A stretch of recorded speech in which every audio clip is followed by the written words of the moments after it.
Gracias. Pues sí, hace un par de semanas me dice Manuel, ¿qué predicas o qué? Y pues como que no me dio muchas opciones, pero no, la verdad es que es un privilegio. Sé que Manuel es un maestrazo de la palabra y me está enseñando. Sí, pues claro, no son porras, porque la verdad es la verdad. Entonces, él me está enseñando a hacer esto.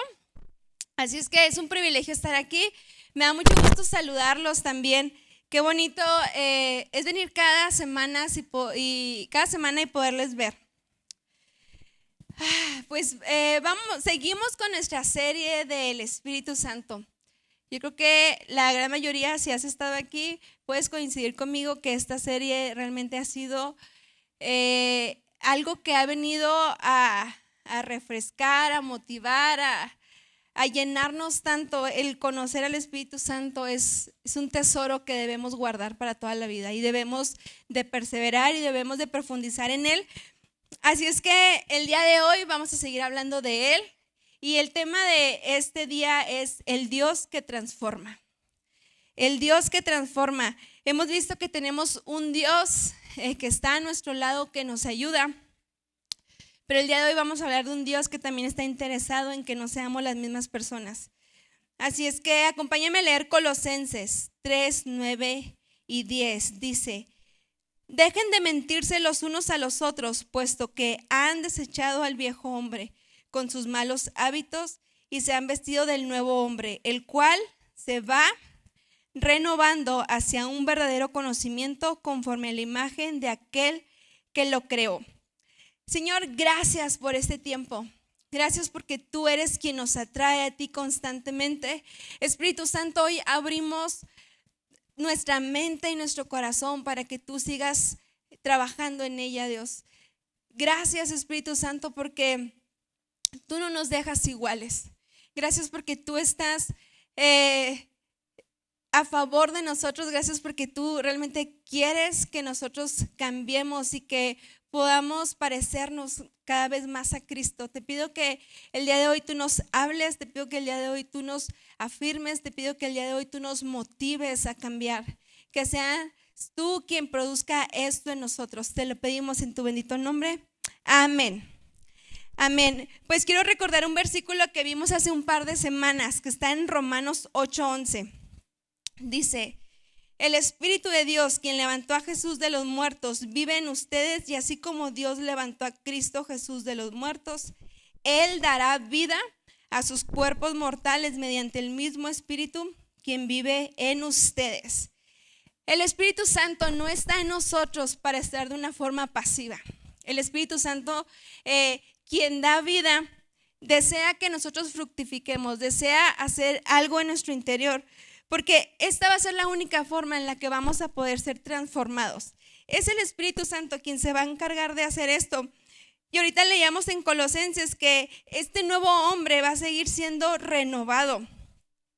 Algo muy interesante es que este verbo renovado está en tiempo pasado, pero indica que esta acción se sigue ejecutando hasta el día de hoy. Así es que este viejo hombre, cuando tú y yo conocimos a Cristo, comenzó a renovarse, pero gracias a Dios hasta el día de hoy sigue sufriendo cambios favorables. Todos aquí estamos persiguiendo el ser buenos. Sí, siempre es como que no, ya me voy a portar bien, ya voy a hacer bien las cosas, ya le voy a echar ganas. El problema es que siempre que nos proponemos esto, lo queremos hacer por nuestras fuerzas. Y aquí es cuando nos damos cuenta que fracasamos. Si realmente queremos generar un cambio profundo en nuestro corazón, en nuestra mente, en nuestra vida, un cambio que permanezca, definitivamente necesitamos la obra del Espíritu Santo en nosotros y necesitamos que Él fructifique.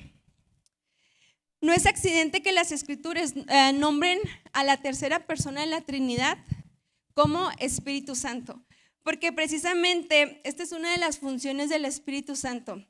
El impartirnos esta santidad que solo Dios tiene, el empezarnos a perfeccionar. Por eso es que le necesitamos, porque el Espíritu Santo desea que nos parezcamos cada vez más a Jesús. Miren lo que dice Efesios 4:13. Las pantallas estaban fallando, así es que si traen su celular, acompáñenme por favor, Efesios 4:13. Ese proceso continuará hasta que todos alcancemos tal unidad en nuestra fe y conocimiento del Hijo de Dios, que seamos maduros en el Señor, es decir, hasta que lleguemos a la plena y completa medida de Cristo. Este es nuestro Dios. Él desea cambiarnos y dice que Él no se va a cansar hasta que nos demos esta medida. Y no sé tú, pero a mí todavía me falta mucho. A veces cuando siento que voy despegando, pasa algo y otra vez para abajo, ¿no? Pero la esperanza y la certeza que podemos tener es que Dios no nos va a dejar como estamos hasta que alcancemos esta medida, que podamos madurar. En las Escrituras vamos a ver muchas veces que se habla del fruto para indicar lo que Dios espera en nosotros. Y ahorita vamos a ver más adelante, cuando habla del fruto del Espíritu, vamos a ver qué es lo que Dios desea de nosotros. A diferencia de los dones del Espíritu, si alguna vez los has escuchado, dice que estos dones Dios los da o los reparte a cada quien como Él quiere. Entonces, no somos responsables de algo que no tenemos. Sí, yo no soy responsable de un don de ciencia, un don de sabiduría, porque yo sé que no lo tengo, entonces yo no tengo que rendir cuentas de ello. Pero cuando hablamos del Espíritu Santo, este fruto, cuando hablamos del fruto, entonces aquí sí somos responsables de dar fruto. Y esto nos es dado a todos, ¿sí? No somos responsables de tener un don que no tenemos, pero todos somos llamados a dar fruto. Y cuando ustedes leen el fruto del Espíritu, hay algo muy especial que es el fruto, viene en singular. Sin embargo, engloba 9 aspectos. Así es que estamos forzados a que demos fruto. Cuando decimos tengo que dar fruto, tengo que dar 9 cosas. Entonces, Dios está empeñado, por así decirlo, a que nosotros podamos crecer y podamos madurar, porque esto es algo bueno para nosotros. El fruto del Espíritu es la expectación divina en nuestras vidas, es decir, lo que Dios espera de nosotros. Cuando leemos lo que es el fruto, nos podemos dar cuenta que esto es lo que Dios desea para nosotros. Desde niños nos los enseña, ¿no? Es lo que les estamos enseñando a los pequeñitos. Entonces, yo me acuerdo que lo aprendí desde que era niña y sí, es amor, gozo, paz, paciencia. Y de hecho me los aprendí porque era un concurso a ver quién los decía más rápido. Entonces, creces con esto y dices, sí, amor, gozo, paz, paciencia, benignidad, bondad, mansedumbre, templanza y fe. Y sí, pero cuando empiezas a escudriñar las Escrituras, te das cuenta de la importancia de esto. Y te das cuenta que es un tema muy importante dentro de un creyente, porque esto es lo que Dios desea para nosotros. Necesitamos una intervención divina para poder cambiar, para poder ser transformados. Nosotros, bajo nuestros propios esfuerzos, vamos a fracasar, porque si yo me esfuerzo, no tengo resultados buenos y termino haciendo las obras de la carne. Cuando yo trato de esforzarme con mis propias fuerzas, entonces voy a ser muy vulnerable a caer en las trampas que el enemigo muchas veces tiene, ¿no? Entonces se presenta alguna situación y probablemente la voy a regar. Sin embargo, cuando dejo que el Espíritu sea el que trabaja en mí, los resultados que se producen van a ser permanentes. Y entonces voy a terminar haciendo la voluntad de Dios. Por eso es tan importante. Ahora, ¿cómo se produce el Espíritu Santo en nosotros? Estos rasgos del carácter de Cristo, estos rasgos que debemos de también nosotros. Bien rápido, antes de iniciar ahora sí con el tema. Uno es permaneciendo en Jesús. Permaneciendo en Jesús. Juan 15 dice que si nosotros permanecemos en Él, Él va a permanecer en nosotros y entonces vamos a poder dar fruto. Y la segunda es aprendiendo a meditar en su palabra. Si tú y yo nos deleitamos en su palabra, nuestra vida va a cambiar. ¿Por qué? Porque su palabra es la que nos dice realmente cómo estamos. Si queremos un diagnóstico espiritual, vamos a echarnos un clavado a la Biblia y nos vamos a dar cuenta cuáles son nuestras fallas. Esta va a ser la manera más sencilla de decir, me hace falta esto. Y por eso es importante aprender a meditar en su palabra. Quiero leerte una frase. No es posible madurar en la vida cristiana ni parecernos más a Cristo si su palabra no inunda nuestro corazón y mente. No va a ser posible. Por eso necesitamos aprender a amar, a leerla, a escudriñar la palabra. Nuestros buenos deseos no van a generar ningún cambio. Podemos levantarnos el día de hoy y decir, hoy quiero ser una buena mamá, hoy quiero ser una buena mujer, una buena esposa, una buena hermana. Pero si no hemos aprendido a meditar en la palabra, vamos a fracasar, nos vamos a cansar, porque generar un cambio en nosotros es una tarea muy difícil. Al menos yo digo, Karina, sí necesitas bastante ayuda, y hacerlo yo sola va a ser muy difícil. Entonces, me encanta cómo Dios se encarga de enseñarnos cómo debe de ser. Así es que acompáñame a Gálatas 5 y vamos entrando en materia. Dice que debemos de dejarnos guiar por el Espíritu Santo. Cuando tú empiezas a leer el capítulo 5 de Gálatas, vamos a ver toda una enseñanza acerca de esta naturaleza pecaminosa y esta naturaleza que viene del Espíritu. Y dice el por qué debemos dejarnos guiar por el Espíritu. Porque dice que estas dos naturalezas todo el tiempo se están peleando. Y la primera viene en Gálatas 5, 19 al 21. Habla de, esta es la naturaleza pecaminosa y es el fruto de la carne. Dice, cuando ustedes sigan los deseos de la naturaleza pecaminosa, los resultados son más que claros. Y fíjense esta lista tan grande que dice inmoralidad sexual, impureza, pasiones sensuales, idolatría, hechicería, hostilidad, peleas, celos, arrebatos de furia, ambición egoísta, discordias, divisiones, envidia, borracheras, fiestas desenfrenadas y otros pecados parecidos.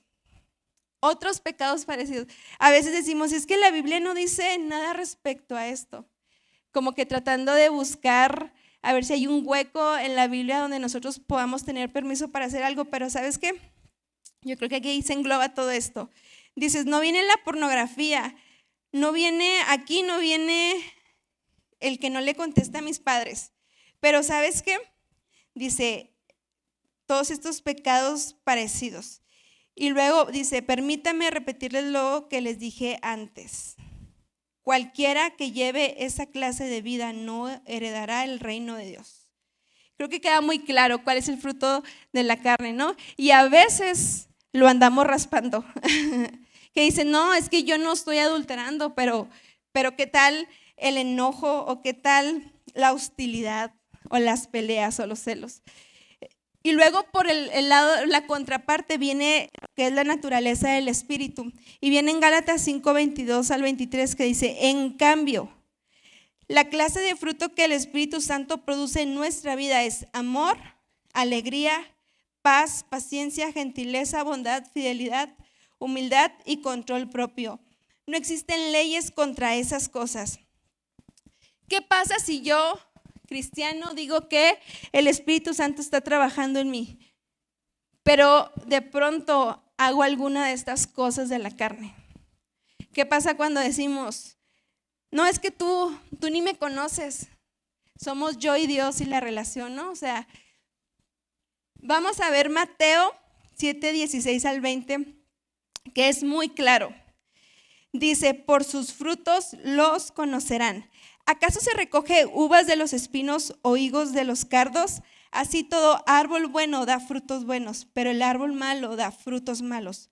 Un árbol bueno no puede producir frutos malos, ni un árbol malo producir frutos buenos. Todo árbol que no da buen fruto es cortado y echado al fuego. Así que por sus frutos los conocerán. El fruto es algo que se ve y es algo que se nota. La gente lo tiene que ver. Muchas veces navegamos con esta bandera para justificarnos de decir, es que tú no sabes lo que he pasado. Si no, dirías que sí he cambiado. Y muchas veces esto es para mí una medida. Cuando alguien me dice, oye, estás fallando en esto, yo me he dicho a mí misma, no le voy a decir que no es cierto. Porque entonces, porque si él no lo está viendo, quiere decir que no existe todavía ese fruto. Y aquí Jesús fue muy claro, dice, por sus frutos los conocerán. Entonces, por eso es tan evidente. Claro, el fruto no es inmediato, pero no se obtiene trabajando por nuestras propias fuerzas, sino permaneciendo, dejando que sea el Espíritu quien produzca algo en nosotros. Así es que ahora sí vamos a ver cuál es este fruto del Espíritu y cómo se ve. Y yo lo quise englobar en 3 grupos para que sea un poco más fácil de enseñar. También creo que es una forma nueva que podemos aprenderlos. No es la regla para estudiar estas 9 cualidades. Sin embargo, creo que te pueden dar una perspectiva mucho más amplia de qué es lo que Dios quiere para nosotros. El primer grupo, vamos a hablar del amor, del gozo y de la paz. Este primer grupo nos va a ayudar a nuestra relación con Dios. Y vamos a ver por qué. El primero, el amor. El amor es muy significativo que esta lista de cualidades inicie con él. ¿Por qué? Porque el amor es la base para todos.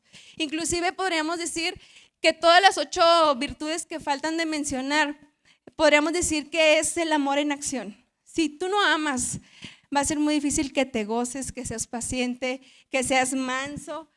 Por eso es que el amor es la base para todo. La Biblia habla del amor en muchas ocasiones. Y por ejemplo, en Colosenses dice que es el vínculo perfecto. En Corintios dice que sin amor nada somos. En Pedro dice que cubre multitud de faltas. Y anoche que estaba estudiando me puse a pensar en esto, y es que el amor es el vínculo que tenemos con Dios. Esto es lo que nos está vinculando. Y cuando entendemos que Él dio a su Hijo porque amó al mundo, entonces nos damos cuenta que ahora sí ya somos alguien, porque antes no éramos nadie. Ahora Dios nos ha dado una identidad. Y este mismo amor que se dio, ahora ha cubierto nuestras faltas. Por eso es tan importante el entender que nada nos puede separar del amor de Dios. Es algo que nos debe de inundar el corazón, de decir, es que Dios me ama, y debe ser una certeza en nosotros, porque cuando te sabes amado, sabes amar. Si tú sabes que Dios te ama, entonces va a ser bien fácil amar a tu prójimo. Y Jesús resumió toda la ley en 2 mandamientos, y dice, amarás al Señor tu Dios, y después dice, amarás a tu prójimo. Por eso es tan importante. Y cuando entiendes que este amor primeramente te ayuda a relacionarte con Dios, va a ser mucho más sencillo relacionarte con las demás personas. Luego viene el gozo. El gozo es mucho más profundo que una simple emoción, ¿sí? No es estarte riendo, porque el gozo proviene de tener a Cristo en nuestro interior. Proviene de decir, es que Dios me salvó. O sea, no sé si alguna vez alguien ha hecho algo por ti y te llena de alegría, o alguien te ha pichado la cuenta y dices, no puedo creer, o sea, me regaló esto. Y cuando entiendes que Jesús nos ha dado salvación, tiene que inundar tu corazón de gozo. No estamos hablando de que te picharon la cena, estamos hablando que te picharon la entrada a la eternidad, y esto debe inundar tu corazón de gozo. Tenemos que entender que el gozo sí se vive con risa, pero muchas veces los vamos a vivir con lágrimas y con dolor. Y podemos estar pasando por dificultades y podemos aprender a gozarnos en ellas, como dice la palabra, pero porque entendemos que hay un propósito eterno. Cuando dices, híjole, lo que me está tocando vivir ahorita en la tierra, vale la pena soportarlo, porque sé que en la eternidad estaré con mi Salvador. Y esto tiene que inundar nuestro corazón, pero debemos de tener cuidado, porque puede ser muy fácil que nosotros perdamos este gozo. Hay un salmo que Dios me ha hablado mucho a través de él, que dice, vuélveme al gozo de tu salvación. Porque hubo un tiempo de mi vida donde realmente dejé de sentir este gozo y decía, ay, otra vez lo mismo, ay, otra vez estas personas, ay, otra vez el trabajo. Ay, entonces te empieza a pesar, porque no estamos entendiendo la bendición que hemos recibido y el lugar que Dios nos ha dado. Por eso es importante retomarlo. Y luego vámonos a la paz. La paz es serenidad, es algo que sobrepasa todo entendimiento. La paz no es la ausencia de crisis, sino la presencia de Cristo en medio de ella. Nuestra paz proviene de 3 cosas. Proviene de confiar en Dios, de creer en sus promesas y de saber que la deuda fue saldada. No sé si alguna vez has debido algo o has estado en medio de un problema donde no puedes dormir. y dices, ¿cómo le voy a hacer? Esto es imposible, ¿cómo se va a resolver? Y no hay paz. Y sabes que si tú lo pones en perspectiva, cuando entendemos que ya no le debemos nada a Dios, debemos de vivir con una paz. Cuando yo estaba niña, yo le platicaba a Manuel que de pronto tenía esos conflictos en mi cabeza de decir, ¿qué va a pasar con la eternidad? O sea, ¿qué va a pasar cuando me muera? Y yo decía, pues yo sé que Dios ama a los niños, entonces yo me voy a ir al cielo. Pero yo decía, Dios, es que yo no pedí que naciera, o sea, ¿yo por qué nací? Y empezaba todos esos conflictos. Pero cuando conocí a un Dios tan lleno de amor, entonces pude descansar y decir, ya tengo paz. De pronto dejé de tener estas crisis de decir, no sé quién soy, no sé a dónde voy a ir, y encontré paz. Entonces, si nosotros no conociésemos eso, de verdad sería un motivo suficiente para no dormir nunca. Pero gracias a Dios fuimos justificados por la fe y ahora tenemos paz para con Dios. Y sabes que el amor, el gozo y la paz, por eso les digo, nos relacionamos directamente con Dios, porque si entendemos lo que Él ha hecho por nosotros, esto de una forma orgánica va a ser muy fácil darlo a nuestro prójimo. El segundo grupo, este segundo grupo nos ayuda con nuestra relación con los demás. Vamos a ver la paciencia. ¿Qué es la paciencia? Es tener amor, gozo y paz durante un periodo de prueba. Esa es la paciencia. Eso es lo que más necesito. No sé cuál tú, pero esto es lo que más le pido a Dios. La paciencia es no actuar precipitadamente. La paciencia se aprende a desarrollar en medio de las pruebas. Si Dios espera pacientemente para que todos se arrepientan, ¿por qué no nosotros podríamos otorgar esta paciencia a las personas de nuestro alrededor? Sí, a veces no tenemos desarrollada la paciencia y nuestra mecha está así. O sea, no podemos soportar a nadie porque no existe esto en nosotros. Pero si nuestro mismo Dios nos lo enseñó, ¿por qué no habremos de extender esta gracia hacia las demás personas? Luego viene la benignidad, que también en algunas versiones la traduce como gentileza. ¿Qué es ser benigno? Es ser amigable y es mostrar compasión con los demás. Es tener una personalidad cálida y sincera. Esta debe ser un atractivo en todo el creyente. Porque me llamó la atención como dice Timoteo que un siervo no debe de pelear sino ser amigable, sino ser benigno con su prójimo. Y sabes que en medio de la resolución de conflictos, esto debe de ser algo que nos gobierne. A veces estamos en medio de los problemas y queremos ganar y queremos enseñar quiénes somos. Pero lo que Dios nos pide es que realmente aprendamos a tomar como el papel de un hermano mayor que se sabe más maduro y que sabe ceder y sabe cómo actuar. Y actuar con sabiduría. No actuar en arrebato y ser hostil con las personas. Dios desea que desarrollemos esta benignidad. Y luego nos pasamos a la bondad. Bondad significa ligeramente ser como Dios. Bondad es como la benignidad, pero con una idea de generosidad. ¿Sí? La luz de Cristo es la que va a producir estas cosas buenas en nosotros. Y cuando nosotros conocemos a un Dios tan lleno de bondad, también nos va a hacer que nosotros comencemos a extender esto hacia las otras personas. Así es que cuando tu prójimo te pida un favor o exista algo, actúa con bondad. Actúa con bondad, no busques sacar provecho. Ve la manera de poderle ayudar sin ganar nada a tu favor. Hazlo simplemente porque es algo que tú has aprendido de parte de Dios. Así es que la paciencia, la benignidad y la bondad es lo que nos van a ayudar a podernos relacionar con nuestro prójimo. Y cuando no dejamos que esto trabaje, vamos a comenzar a ser muy hostiles con nuestro prójimo. Entonces, la mecha va a quedar demasiado corta. Luego el tercer grupo dice que nos ayudan con nuestras actitudes y acciones internas. La fe, que también en algunas versiones es fidelidad. En el libro de Gálatas, algunas partes donde se menciona la fe tiene que ver con la fidelidad. Y como dice Hebreos, la fe es la certeza de lo que se espera, la convicción de lo que no se ve.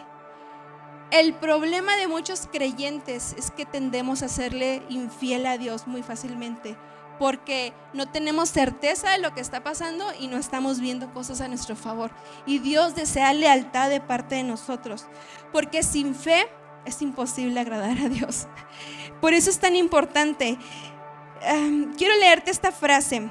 La capacidad de servir a Dios fielmente a través de los años y las tentaciones de la vida no es algo que logramos por virtud heroica, viene del Espíritu. ¿Sabes qué? Ser fiel cuesta. Cuesta más serle fiel a Dios. Qué difícil es cuando no estamos viendo algo palpable y tenemos que creerle. Qué difícil es, pero es algo que Dios desea desarrollar en nosotros, que podamos serle fiel a nuestro Dios. Luego viene la mansedumbre. La semana pasada Manuel nos enseñaba que la mansedumbre no es debilidad. La mansedumbre más bien es fuerza bajo control. La mansedumbre es saber que tienes la posibilidad, la autoridad, el estatus, lo que sea, para aplastar a alguien y decides no hacerlo. Y te abstienes de hacerlo porque sabes lo mucho que puedes dañar a una persona. La mansedumbre o esta humildad también, que la pueden encontrar así, es la que nos hace muchas veces detenernos y decir: ¿qué hubiera hecho Jesús? ¿Qué hizo Jesús en este momento? Jesús, el Hijo de Dios, Jesús, quien también forma parte de esta Trinidad, no se bajó de esa cruz para enseñarles quién era. Aprendió que había un propósito. Y esto es lo que tenemos que aprender de Él. Y luego finalmente viene la templanza o el dominio propio. Y esto tiene que ver con entereza, esto tiene que ver con alguien que no se quiebra. Está ligada a la disciplina. Se necesita mucho temple para seguir a Cristo y imitar. Porque cuando comienzas a ver la vida de Jesús, sí, es muy inspiradora y sí, qué padre lo que hacía, y se acercaba con las personas y las amaba, las abrazaba. De pronto tenía que correr una milla extra, de pronto tenía que darles la capa, pero cuando nos toca vivirlo en carne propia es un poco difícil.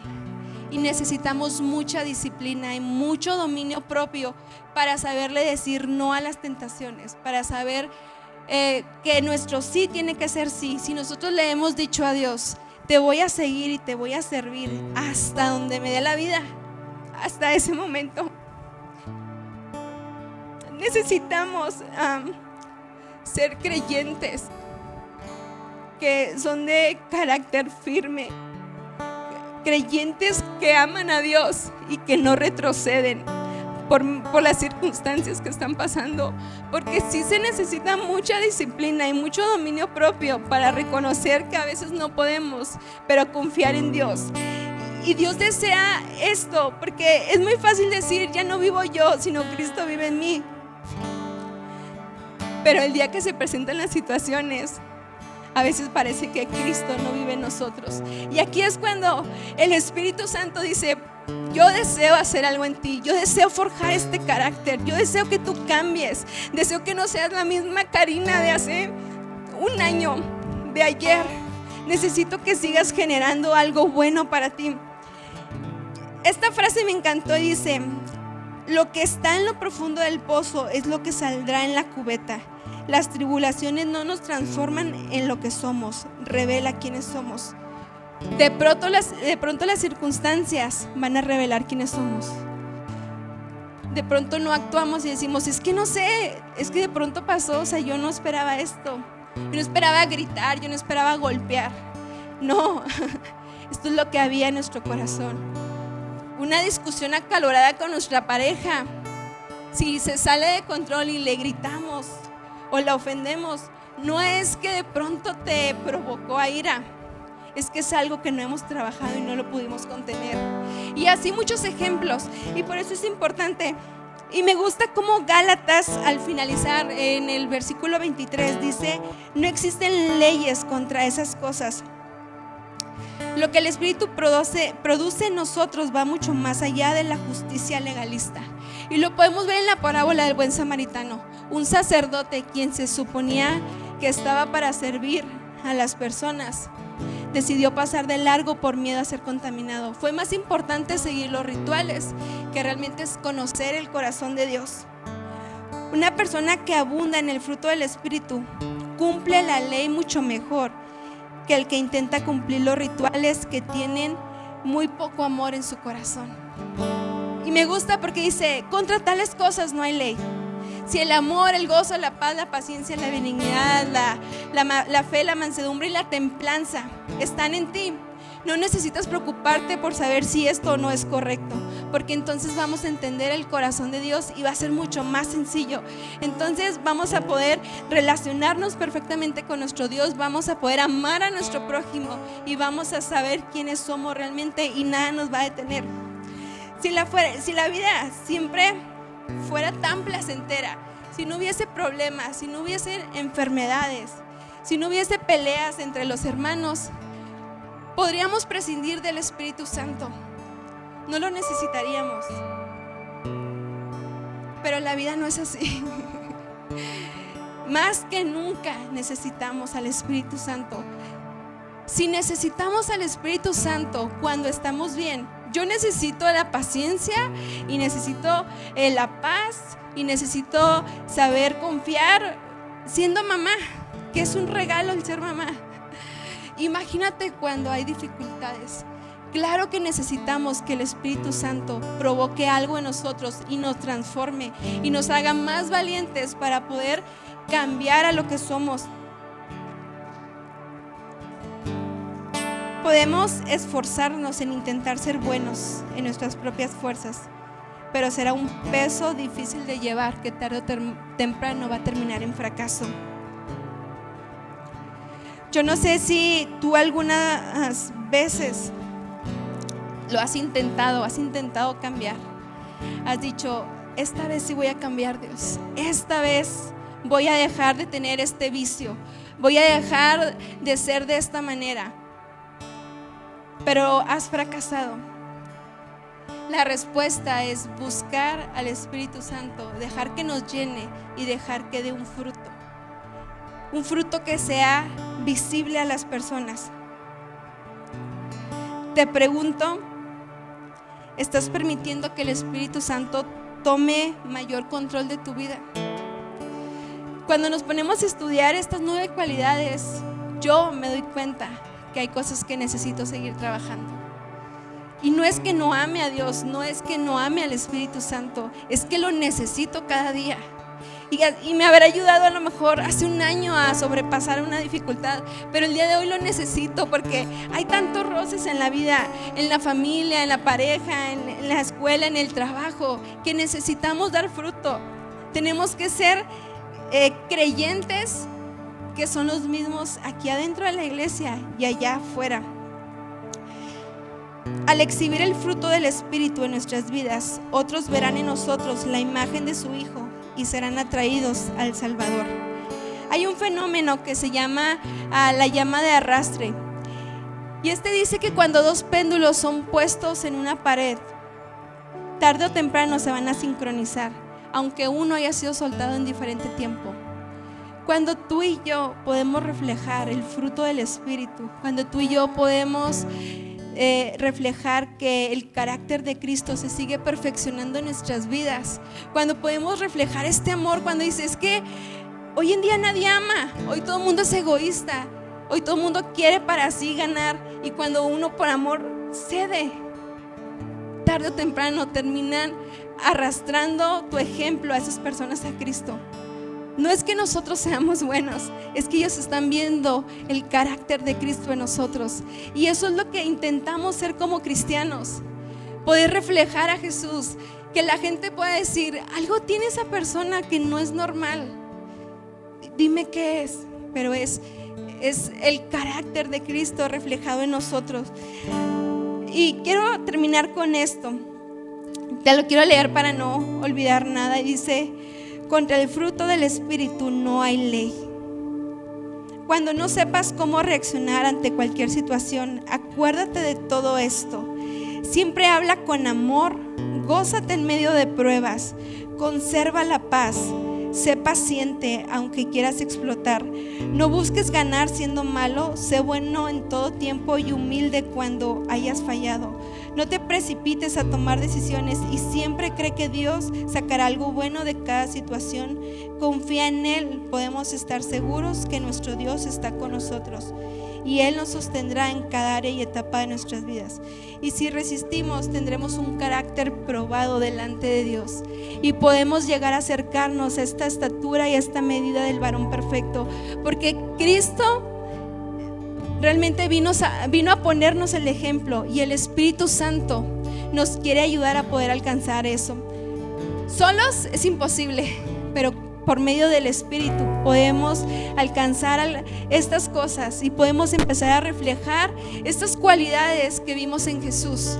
Estas cualidades que nos enseñan y que hasta el día de hoy nos tienen aquí, porque vimos a un Dios tan lleno de amor, a un Dios tan paciente, a un Dios tan humilde. Y eso es lo que nos ha atrapado de Él, que esta belleza que no podemos comprender hoy nos tiene aquí sentados. Y de esa manera, o sea, Dios quiere que nosotros comencemos a trabajar todo esto en nuestra familia, con nuestros hijos, en la iglesia. Y acompáñame poniéndote de pie. Nadie aquí es perfecto. Todos tenemos áreas fuertes y áreas débiles. Pero creo que el paso 1 es reconocer que le necesitamos. Es reconocer que solos no podemos. Es reconocer que sí, Dios, hay una área que me está costando demasiado. Me cuesta serte fiel. Me cuesta creer que tú puedes obrar a mi favor. Señor, ya no le hallo sentido a la vida. Necesito que me hagas consciente de este sacrificio tan perfecto y quiero llenarme de gozo. Necesito que tu amor realmente venga a inundarme para que pueda tener esta identidad de que te pertenezco. Señor, así que hoy estamos aquí, Espíritu Santo, pidiéndote que tú nos sigas transformando, reconociendo que sin ti no podemos y que queremos parecernos cada vez más a ti. Yo te pido que trabajes estas cualidades en nosotros. Espíritu Santo, guíanos a toda verdad, escudriña nuestro corazón y dinos qué es lo que está mal en nosotros, porque queremos cambiarlo. No nos dejes iguales, Señor. Gracias por amarme así como era tan imperfecta. Gracias porque, Señor, tú te acercaste cuando, Señor, no lo merecía. Y hasta el día de hoy me sigues perfeccionando, Dios. Gracias, Señor, porque podemos confiar que podemos seguir siendo transformados. Gracias, Señor, por la obra que tú estás haciendo en nosotros. Espíritu Santo, sigue trabajando en nosotros. No queremos permanecer nunca jamás iguales. Señor Jesús, yo te lo pido.